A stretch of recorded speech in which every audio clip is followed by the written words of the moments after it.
They tried to banish my boat, so I blocked their entire marina and their future.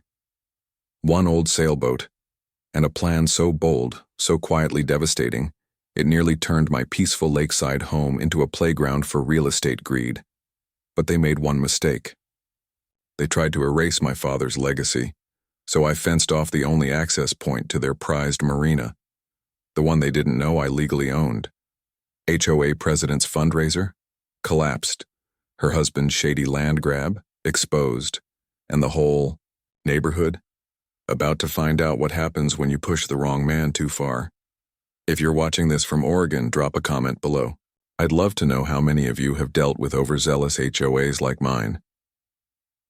The day I received that first letter from the Homeowners Association was like any other morning at Lakeside Estates.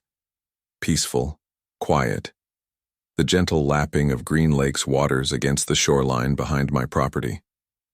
The morning sun casting a golden glow across the lake.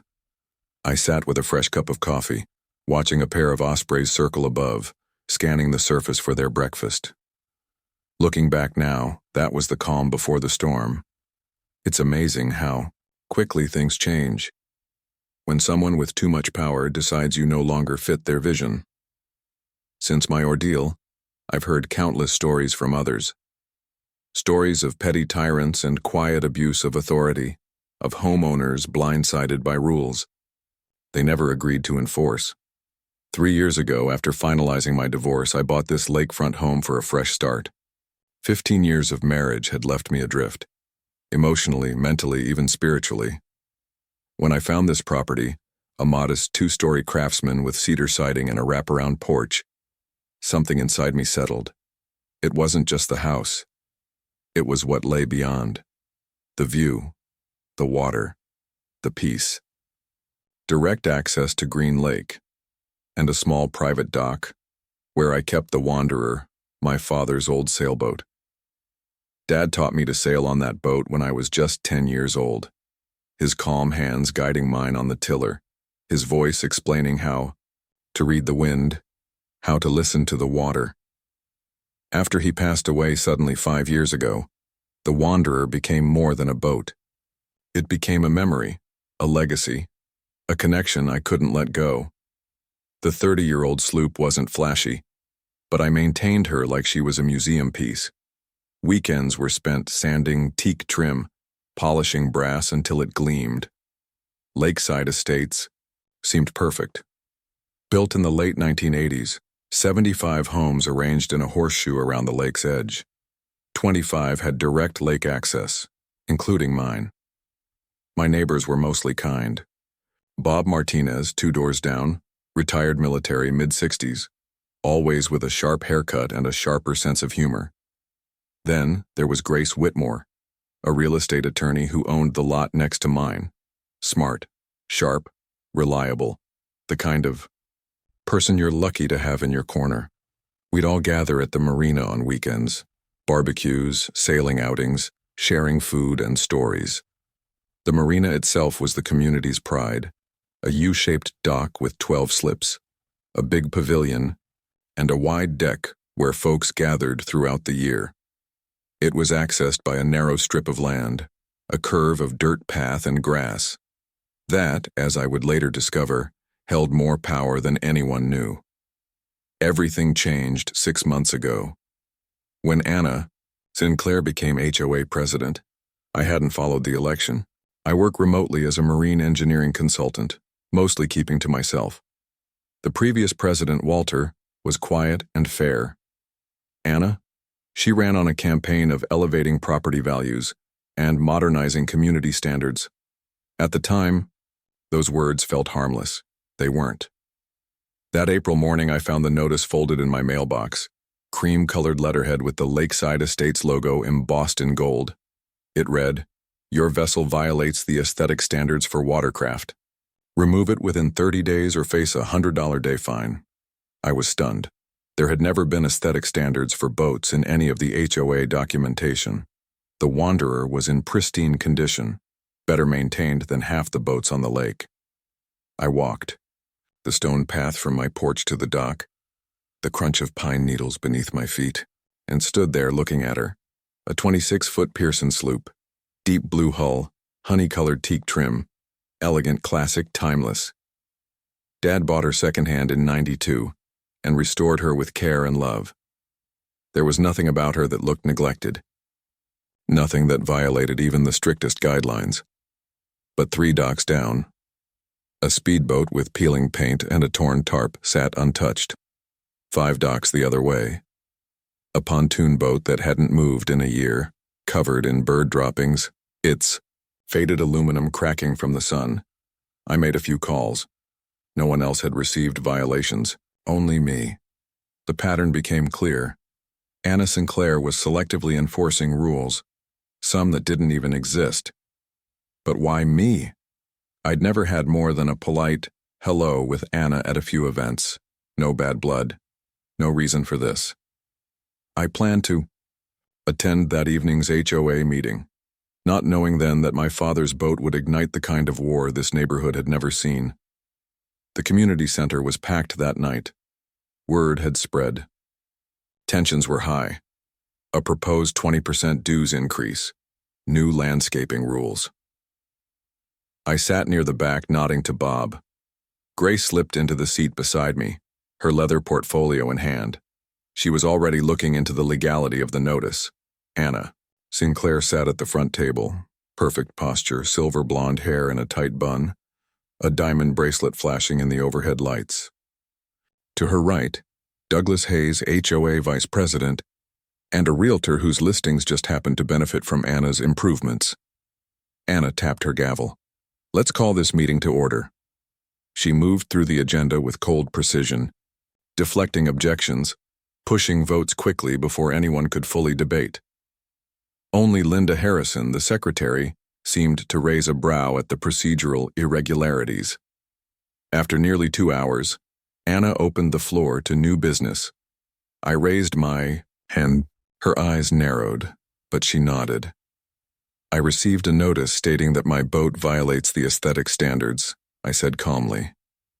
I reviewed the guidelines. I couldn't find any such standard. Can the board clarify what rule I've supposedly broken? The room went still. Neighbors turned to look at Anna. Worried they too might be next, Anna smiled tightly. Mr. Anderson, thank you for raising this. The board recently reviewed watercraft standards. Your boat, frankly, is quite dated. It detracts from the modern luxury image we're trying to build for lakeside estates. I stayed calm. Can you show me where that rule exists? My boat is well maintained, structurally sound.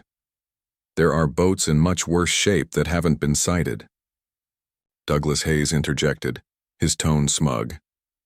The HOA has discretion on aesthetic violations. Frankly, your boat looks like a relic. We're trying to attract upscale buyers. I pulled out my phone. I'd like to show the board pictures of other vessels in worse condition. If this is truly about standards, let's be consistent, the room murmured. Anna's face hardened. The battle had just begun. But what they didn't know was that I had a deed in my safe, one that would turn their entire plan upside down. And the Wanderer, she was about to become the most valuable boat on the lake. This was just the first shot, and I was just getting started as story. Shouldn't they apply to everyone equally? Anna's jaw tightened visibly. We're addressing violations on a case-by-case basis. Your situation is what's before us now, Mr. Anderson said flatly. Bob Martinez stood up from his seat, his military bearing evident even in civilian clothes. I've lived here since this community was built, and I've never heard of aesthetic standards for boats. Linda, is there documentation of this rule? Linda Harrison shuffled through, her papers looking uncomfortable. I don't see anything specific about boat aesthetics in our current bylaws or in the minutes from previous meetings where this was officially adopted. The board has inherent authority to address issues affecting property values. We don't need specific documentation for every decision, Anna cut in smoothly. The meeting was deteriorating quickly. Other residents began to murmur among themselves, some confused, others visibly concerned. As the discussion grew more heated, Grace leaned over and whispered something that made my blood run cold. Jim, Anna's husband Thomas, approached me. Last week, asking if I thought you might be interested in selling your property. He mentioned something about developing waterfront lots for a higher-end clientele. Suddenly, the targeting of my boat made sense.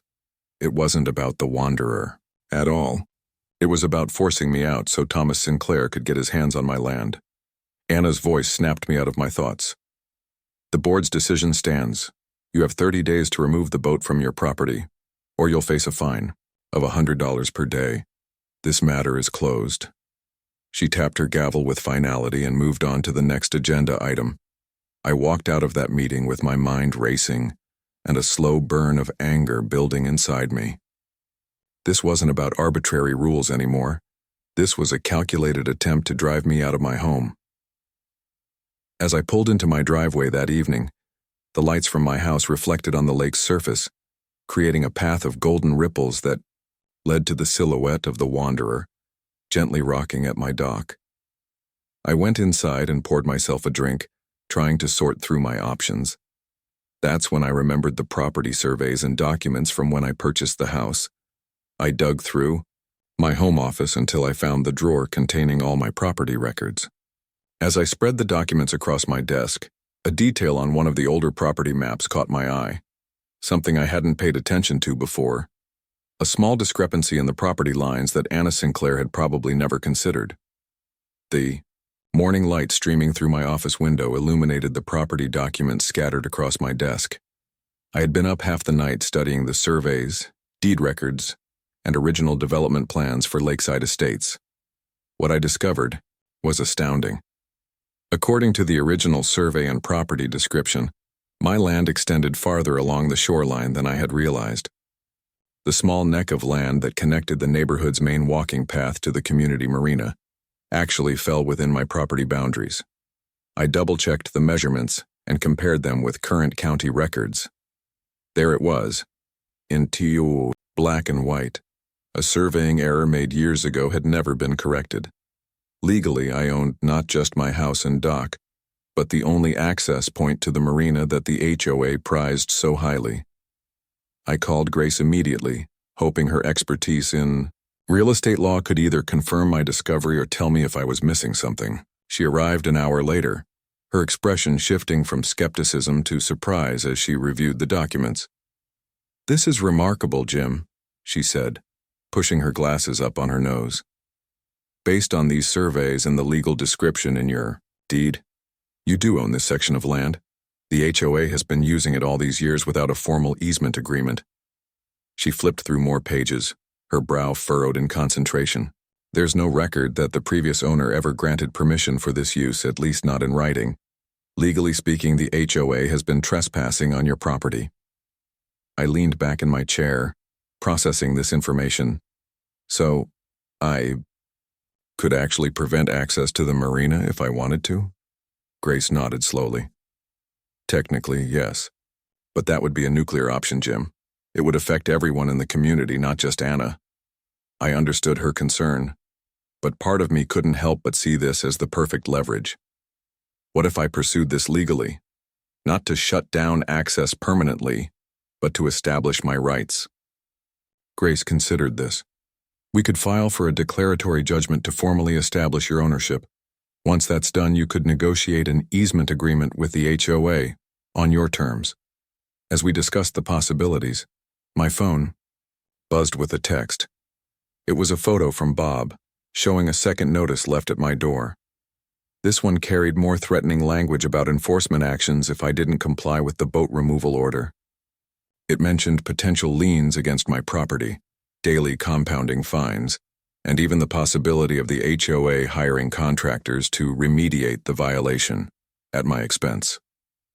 "This is harassment, plain and simple," Grace said, her professional demeanor slipping to reveal genuine indignation. "They're counting on you not knowing your rights or being too intimidated to fight back." That afternoon, I received an unexpected visitor. Bob Martinez knocked on my door, his weathered face looking troubled. "Got a minute, Jim?" he asked. We sat on my back deck overlooking the lake, the wanderer visible at the dock below. Bob didn't waste time with small talk. "I was on the board for 15 years before I stepped down last year. What Anna's doing isn't new. She and her husband have been systematically targeting homeowners they want out. Bob explained that over the past few years, several residents had sold their homes after facing similar harassment. In each case, the buyers were either friends of the Sinclairs or Thomas's business associates. They're trying to take control of as many lakefront properties as possible. I've kept my mouth shut because I didn't have proof. But what they're doing to you is the same playbook. I shared my discovery about the property line with Bob, whose eyes widened in surprise.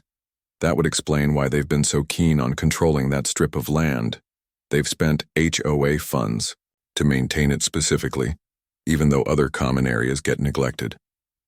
Before he left, Bob mentioned that Anna was planning a major Marina event in 2 weeks, a fundraiser with local business leaders and politicians to boost her husband's connections for an upcoming judicial appointment. It's her big chance to show off, Bob said, giving me a knowing look. Would be a shame if something interfered with those plans. After Bob left, I made a decision. I called a surveying company to get official verification of my property boundaries. If Anna wanted to play hardball, she was about to learn she'd chosen the wrong opponent.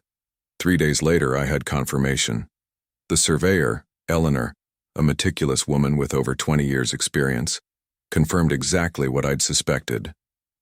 I owned 0.7 acres of lakefront property, including the narrow access path to the marina. The discrepancy had originated in 1997, when a survey error during the second phase of development incorrectly assigned that land as common area instead of attaching it to my lot. Armed with this, I consulted Michael Fitzgerald, a property rights attorney Grace recommended. This is quite straightforward legally, he said. You have several options. You could seek an injunction against the HOA for trespassing. You could negotiate a formal easement agreement, or you could simply assert your rights by marking and restricting access to your land, which would force them to approach you. Michael warned that legal proceedings could be expensive and drawn out, but asserting my rights by physically marking the property would be both immediate and entirely legal. Just make sure you document everything and formally notify the HOA, he advised. With that, I developed my plan. I would mark the boundaries and construct a fence, not to block access outright, but to establish my ownership in a way that couldn't be ignored. I scheduled installation for the day before Anna's big event. The timing was no accident. Over the next week, I quietly prepared. I ordered private property and no trespassing signs, had fencing materials delivered discreetly, and installed security cameras. I also drafted a formal letter to the HOA, which I held back, planning to deliver it at just the right moment. Meanwhile, Anna sent a third notice, this one threatening legal action if I didn't comply with the boat removal order. I filed it away with the others, collecting evidence. As the day of action approached, I felt calm. This wasn't about revenge anymore. This was about standing my ground, protecting my home, my father's boat, and now, the land that gave me leverage. The night before the fence went up, I barely slept. From anticipation, not anxiety. The next morning dawned clear and bright, a perfect Oregon summer day. At 5 a.m. sharp, a team from Cascade Fencing arrived. I'd hired them from the next county to avoid HOA influence. I walked the line one final time with Rick, the foreman, confirming each marker. By 6 a.m., cedar posts were being driven into the soil, spaced 6 feet apart, exactly as planned. They followed the boundary perfectly, including the critical stretch that cut directly across the well-worn path to the marina. By 7:30, the fence was taking shape. Curious neighbors stopped to watch. I explained politely, showed them the documents. Most nodded in understanding. At 8:15, Anna Sinclair's silver Mercedes screeched to a halt. She stormed up my driveway, face red with rage. "What do you think you're doing?" she shouted. I looked her in the eye, calm and steady. "Establishing my rights," I said, "and protecting what's mine," she demanded, gesturing wildly at the workers installing fence posts. I maintained a calm demeanor as I responded, "Good morning, Anna. I'm securing my property boundaries based on the official survey. Would you like to see the documentation?"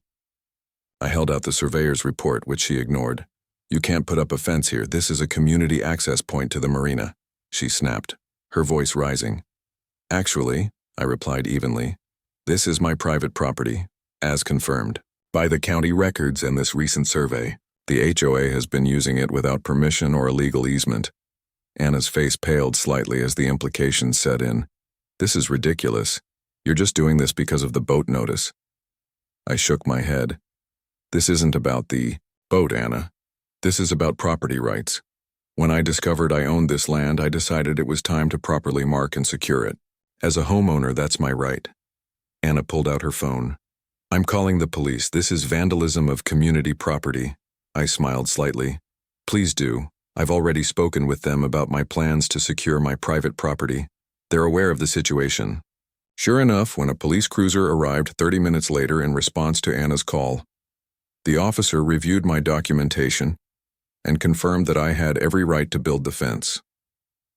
"This appears to be a civil matter between homeowners and the HOA," the officer explained to a fuming Anna. "Mr. Anderson is within his rights to secure his property boundaries." By noon, word had spread throughout the neighborhood. Residents gathered at a respectful distance, watching the drama unfold. Bob arrived with 2 cups of coffee, handing one to me as he settled into a lawn chair he'd brought along. "Quite a show you're putting on," he said with a wink. Anna spent most of the morning on her phone, presumably calling board members and scrambling for a legal loophole. Douglas Hayes arrived around 1 p.m., his face ashen when he saw how far the fence installation had progressed. He huddled with Anna on the sidewalk, their urgent whispers occasionally rising into audible arguments about what to do. I overheard phrases like, "the fundraiser," "career ending," and "find another way in." As the afternoon wore on, the reality of the situation became clear to everyone. The fence would completely block the only practical access to the marina. While residents with lakefront property could still reach it by boat, the vast majority of community members, and more importantly, all of Anna's VIP guests for tomorrow's event, had no way to get there. Around 3 p.m., Anna approached me again. Her earlier fury was replaced by a strained attempt at diplomacy. "Jim, let's discuss this reasonably. Whatever issues you have with the HOA notices, we can work something out. But this fence cannot be completed today. We have an important community event tomorrow evening." Feigning surprise, I said, "An event?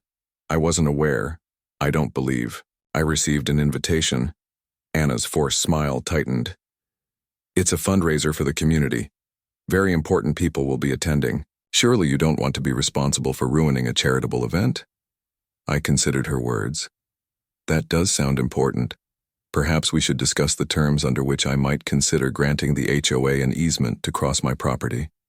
Anna's relief was palpable, but short-lived. Of course, any such agreement would need to formally acknowledge my property rights and address certain concerns I have about how the HOA has been operating. By 5 p.m., the fence was complete, 6 feet tall with a locked gate directly across the path to the marina. I had the only key. As the workers packed up their equipment, I saw Anna sitting in her car, on the phone, gesturing frantically as she spoke. The first guests for her event would be arriving in less than 24 hours, and right now they had no way in. That evening, a delegation arrived at my door. Anna stood at the front, flanked by Douglas, Linda, and several other HOA board members. Behind them, I recognized State Representative William Parker and his wife, along with several prominent business owners from the area. Anna's carefully applied makeup couldn't hide her distress as she asked if we could discuss the situation in private. I invited everyone into my living room, which quickly became crowded with uncomfortable HOA board members and confused VIP guests. "Jim has recently discovered a property line discrepancy," Anna began, attempting to frame the situation in her favor. "We're hoping to reach a temporary accommodation for tomorrow's fundraiser while we sort out the details." I decided it was time to lay all the cards on the table. "Let me clarify the situation for everyone," I said, passing out copies of the property survey and the 3 threatening notices I'd received about my boat. 3 weeks ago, I received a notice ordering me to remove my late father's sailboat from my dock, citing aesthetic violations. When I questioned this at the HOA meeting, I discovered there was no such rule in our bylaws. After receiving 2 more increasingly aggressive notices, I reviewed my property documents and made a surprising discovery. I explained how the land providing access to the marina legally belonged to me, and had for years, without any formal easement agreement from the HOA. What's particularly interesting, I continued, is that shortly after receiving these notices, I learned that Anna's husband, Thomas, had been inquiring whether I might be willing to sell my property. The room grew uncomfortably silent. Representative Parker looked at Anna with raised eyebrows. Linda, the HOA secretary, cleared her throat. "I should mention," she said quietly, "I've never found any documentation of aesthetic standards for boats in our records. It's not in our bylaws or any approved amendments." Douglas shifted, in his seat, visibly uncomfortable. Anna attempted to regain control. "This is all a misunderstanding. The board has discretion to enforce community standards. We've received complaints about Jim's boat." "Complaints from whom exactly?" I asked. "I spoke with my neighbors. None of them had an issue with my well-maintained sailboat. In fact, they pointed out several other vessels in worse condition that hadn't received notices." Douglas, perhaps sensing the shift in momentum, made a surprising admission. "The boat rule was informal. We were trying to update the community image." Representative Parker, who had been listening quietly, finally spoke up. "It sounds to me like there are 2 separate issues here. A property boundary matter that needs legal resolution, and HOA governance questions that should concern all homeowners." He turned to me. "Mr. Anderson, regardless of how this situation developed, would you consider allowing access for tomorrow's charity event? It's for the Children's Hospital after all." I had no desire to punish a worthy charity for Anna's actions. "I'd be willing to open the gate temporarily," I said, "but I'd need certain assurances in writing from the HOA board first." Over the next hour, with Representative Parker mediating, we hammered out an agreement.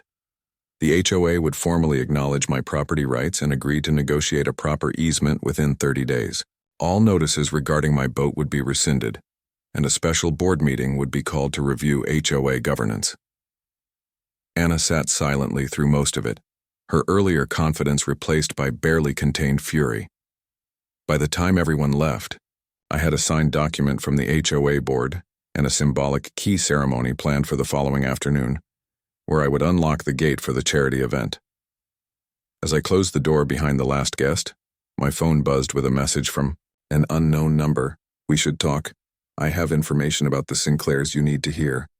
Martin Sinclair, Anna's ex-husband." The next morning, I met Martin Sinclair at a quiet coffee shop in town, away from curious neighbors. He was a surprisingly ordinary man in his mid-50s with thinning hair and tired eyes, the kind that spoke of years spent dealing with Anna. "I've been watching what's happening in Lakeside Estates," he said once we'd settled with our coffees. "When I heard about the fence situation, I knew it was time to share what I know." Martin explained that before their divorce 5 years ago, Anna and Thomas had been quietly planning to gain control of the lakefront properties in Lakeside Estates. Their end game was to convert the community from single-family homes to an upscale resort development. Thomas had investors lined up through connections in his law firm. According to Martin, the plan was to use the HOA as a tool, pressuring certain homeowners, especially those with prime waterfront lots, to sell. Their targets? Retirees, people going through divorce, anyone financially vulnerable. They used selective rule enforcement, made up new regulations, and generally made life difficult until selling seemed like the only escape. Martin pulled out his tablet and showed me records he'd kept, notes about which properties they wanted, tactics they used, even a rough timeline. "After you put up that fence," he said, "Thomas called me in a panic, trying to find out if I still had any legal claim to Anna's house that might complicate their plans. That's when I decided to contact you." I spent the rest of the morning verifying his claims. A search of county property records confirmed that a company called Sinclair Lakefront Holdings, LLC, registered to Thomas's law office address, had quietly purchased 6 lakefront properties over the past 3 years. Grace helped trace the ownership structure, revealing connections to a luxury vacation rental development company. When I showed her Martin's notes, she let out a low whistle. This explains a lot. They're not just being petty HOA tyrants, they're executing a business plan, at the expense of their neighbors. By early afternoon, I had everything I needed. I called Bob and asked him to help spread the word. An emergency community meeting at my house right after Anna's fundraiser. Tell people it's about the future of Lakeside Estates, I said. They'll want to hear this. At 4:03 p.m. sharp, I unlocked the gate for the charity event. Anna avoided eye contact during the brief ceremony where Representative Parker made a gracious speech about community cooperation. The event went forward with all the fanfare expected. Caterers, musicians, and well-dressed guests streaming. Past the new fence. I stayed briefly, exchanging pleasantries while observing Anna and Thomas work the crowd, seemingly unaware that their careful plans were unraveling fast. As the event wound down, neighbors began walking up the hill to my house. They were about to learn the real reason I had drawn that fence, and why Anna's empire was about to collapse. I set up chairs in my backyard overlooking the lake, and by 7:30 nearly 50 homeowners had gathered, curious about what I had to share. Bob had helped me prepare a simple presentation with the evidence we had gathered. When everyone was seated, I began by explaining how my investigation into the boat notice had led to a much larger discovery. This isn't just about my property rights or an arbitrary rule about boats, I told my neighbors. This is about a systematic plan to change the nature of our community without our knowledge or consent. I presented the evidence step by step. The pattern of targeted harassment, the properties already acquired by the Sinclair's company, the development plans Martin had revealed, and the financial records showing HOA funds being diverted for marina improvements that aligned with the resort development concept. The projection screen behind me displayed documents, property transactions, and a timeline that made the scheme undeniable. With each new revelation, gasps and murmurs rippled through the audience. As I spoke, I could see the shock and anger spreading through the crowd like a wave. Longtime residents looked particularly betrayed when they realized how they had been manipulated. Near the back of the gathering, I noticed Anna and Thomas arriving, their faces darkening as they realized what was happening. Thomas attempted to interrupt, calling out that this was slander and misrepresentation. But several residents shushed him with surprising force. "Let him finish," called out Eleanor Jenkins, a 70-year-old retired schoolteacher who had lived at Lakeside Estates since its founding. "I've been wondering why I suddenly got cited for my bird feeders after 15 years without a single complaint." Her normally gentle voice carried an edge of anger I had never heard before. When I finished presenting the evidence, the gathering fell into a stunned silence. It was broken when Linda, the HOA secretary, stood up with her ever-present notebook in hand. "I can confirm that funds were redirected without proper board approval," she said, her voice slightly trembling, but growing stronger as she continued.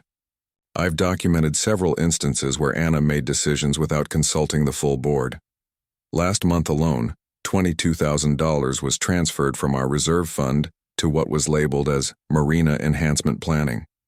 But I was never shown any official proposals or bids for such work." She adjusted her glasses and flipped through her meticulous notes. When I questioned it, I was told it was routine maintenance allocation and not to worry about the details. Douglas Hayes, perhaps sensing which way the wind was blowing, stood up next. His usual confidence had evaporated, replaced by a nervous energy as he made a surprising confession. "Thomas approached me last year about helping them acquire specific properties," he admitted, avoiding eye contact with the Sinclairs. "He promised me exclusive listings on the resort units once they were developed. I didn't think it would affect so many people. He said it would just be a few properties, that it would improve values for everyone." His voice trailed off as several neighbors glared at him. The floodgates opened.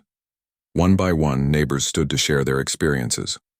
Frank and Maria Gonzalez detailed how they'd been hounded about their vegetable garden until they nearly sold their retirement home. Widower Henry Thompson described receiving weekly notices about his vintage truck that had never been an issue during the previous decade. Rebecca Wilson, a single mother who worked night shifts as a nurse, tearfully explained how she'd been fined for leaving her trash cans out too long when her schedule changed. I paid over $3,000 in fines last year for violations that were never issues before, said George Fleming, a retired accountant who had meticulously documented every interaction. And look at this. He held up a printout of property records. My next-door neighbor sold to Sinclair Holdings 4 months after moving out, and they paid 15% below market value. These people were breaking under the pressure of constant harassment. The picture that emerged was damning and far more extensive than even I had suspected. The Sinclairs had been systematically using the HOA as a personal tool to advance their business interests at the expense of the community, creating an atmosphere of stress and fear that had affected dozens of families. As more stories poured out, I noticed several residents comforting each other, many hearing for the first time that they weren't alone in their experiences. When all the evidence had been presented, Bob stood up and addressed the group. I move that we call for an immediate vote of no confidence in the current HOA leadership and elect an interim board until proper elections can be held. The motion was seconded immediately, and a vote was taken on the spot. The result was overwhelming, 52 in favor, 3 opposed. Anna, her face a mask of fury and humiliation, attempted one last defense. You can't do this. This meeting isn't official. There are procedures. Bob cut her off firmly. The bylaws allow for emergency procedures in cases of gross misconduct. I think we've established that standard today. The community elected an interim board on the spot, with Bob as temporary president, Grace as vice president, and 3 other respected residents filling out the remaining positions.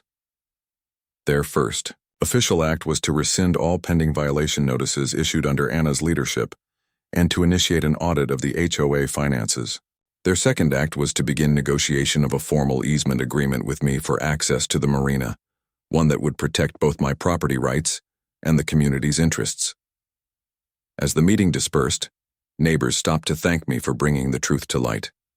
Anna and Thomas left without speaking to anyone, their grand plans for a lakefront resort empire crumbling around them. In the weeks that followed, our community underwent a significant transformation.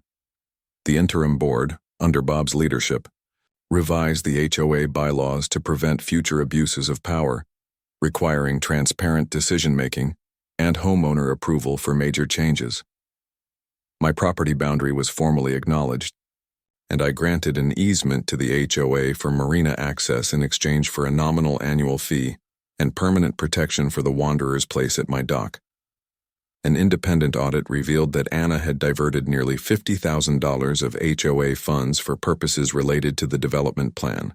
Legal action was initiated to recover those funds, and both Anna and Thomas faced professional ethics investigations, his from the State Bar Association, hers from the Real Estate Licensing Board. The Sinclairs put their house on the market less than a month after the community meeting and moved away shortly thereafter. Their development company dissolved, and the properties they had acquired were sold to families who wanted to be part of our rejuvenated community. Douglas resigned from the board, and his real estate business suffered as neighbors chose other agents for their transactions. In a twist that seemed like poetic justice, Martin Sinclair, Anna's ex-husband, who had provided the crucial evidence, purchased Anna's former home at a significant discount and became an active, positive member of the community. As for me, I spent that summer restoring the Wanderer to better-than-new condition. I replaced the worn upholstery, refinished the woodwork, and installed new sails. On warm weekends, I began taking neighborhood kids out for sailing lessons, teaching them the same skills my father had taught me years ago. The fence along my property line remained as a reminder, but I installed a beautiful wooden gate that stayed open, secured with a decorative anchor rather than a lock. The marina became the true community gathering place it was meant to be, hosting cookouts, sailing regattas, and even small concerts on the dock. A year after the fence incident, as it came to be known in neighborhood lore, Lakeside Estates had transformed into the kind of community I had always hoped for when I purchased my home. The new HOA board, elected in a record turnout vote, focused on enhancing our shared spaces rather than policing residents' choices. Property values increased naturally as word spread about our lakeside community with a positive atmosphere and reasonable governance. Bob often joked that I should run for HOA president, given my proven leadership skills, but I was content with my role as the community sailing instructor and occasional host of sunset gatherings on my dock. Sometimes, as I sit on the Wanderer, watching the sun sink below the tree line, casting golden light across Green Lake's surface, I think about how differently things might have turned out. Had I simply given in to Anna's demands and removed my father's boat, the Sinclairs might eventually have succeeded in their plan to transform our neighborhood into a commercial resort.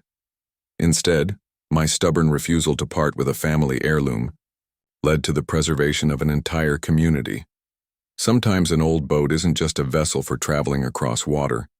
Sometimes, as in my case, it becomes the vehicle for delivering justice and teaching arrogant people a lesson they'll never forget. The Wanderer remains where it belongs, at my dock, ready for the next adventure.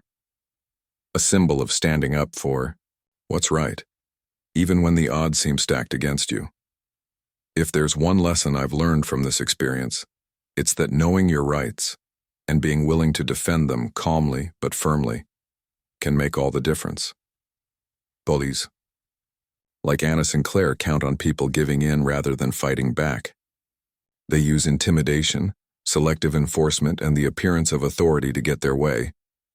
But when someone stands up to them, armed with facts, documentation, and determination, their power quickly crumbles.